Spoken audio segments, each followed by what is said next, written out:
So, ngayon, magluto na ako ng sisig para sa asawa ko. So, ang ginamit ko po na cooking oil ay yung oil sa niluto ko kanina na pork. So, yan, kinikip ko po yung napaka po ng oil kasi nilagyan ko po ng strainer para hindi madala yung mga itim-itim. Tapos nagluto na rin ako ng egg. Yan. So yung sa asawa ko walang onion kasi ayaw niya yung onion. So garlic lang po ang ilagay natin.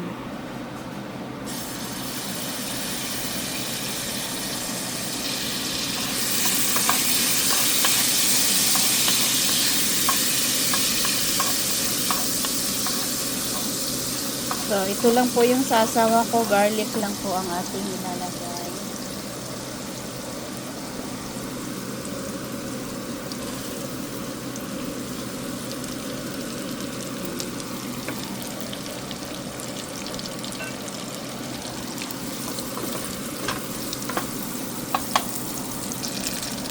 Lagyan natin ng chili flakes.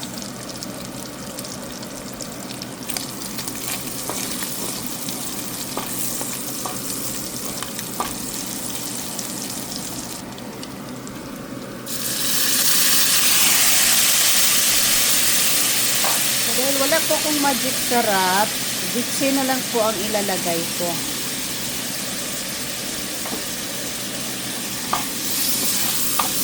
Ang bango.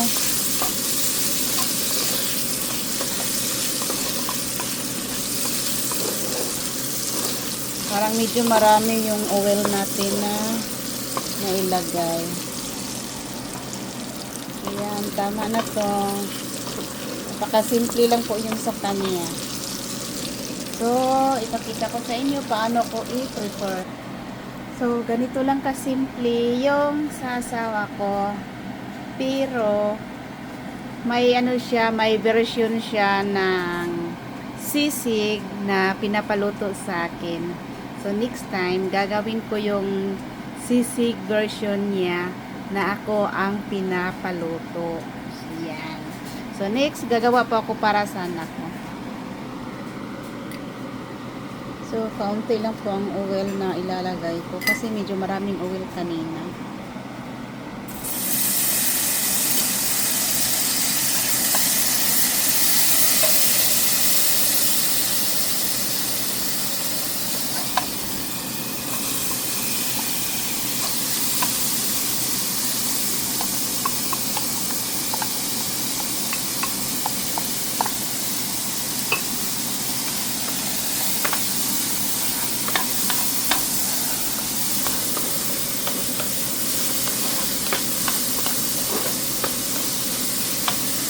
So, ito po yung version po sa sisig. So, pwede rin yung chicken sisig or pork sisig. Pero yung ginamit ko yung yung pork belly pero walang balat kasi walang skin kasi yung mabibili namin dito na meat eh.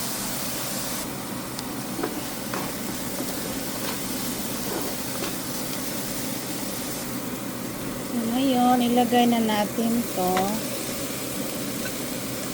Ayaw ko lang ibuhos kasi may oil siya.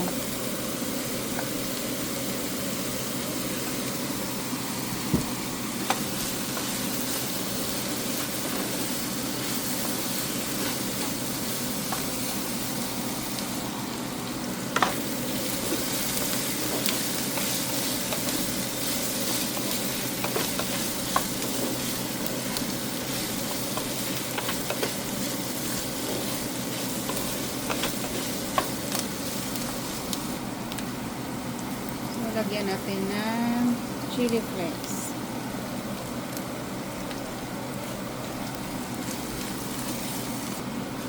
Lagyan natin ng soy sauce. So, lagyan natin ng lechon.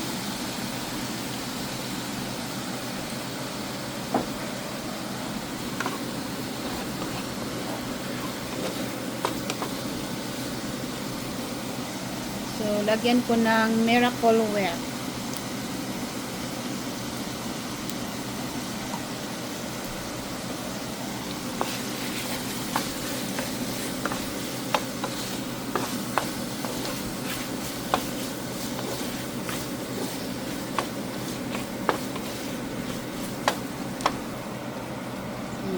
luto na po ang sisig ng version ko na sisig para sa anak ko.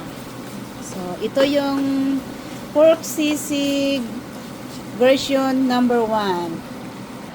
So, now it's ready na for my doctor's dinner. So, ito yung egg, mayonnaise, at saka lemon. So, yan lang po ang simpleng sisig version ko. My own version. Yan. So, ito yung my own version number 1. Kasi may version din ang asawa ko ng sisig. Pero ako po ang nagluluto. So, magluto po ako nun soon. So, yan lang po. Maraming salamat po sa lahat ng mga nanonood. So, thank you for watching. Please don't forget to subscribe, like, and share. So, God bless us all. See you next video. Bye-bye!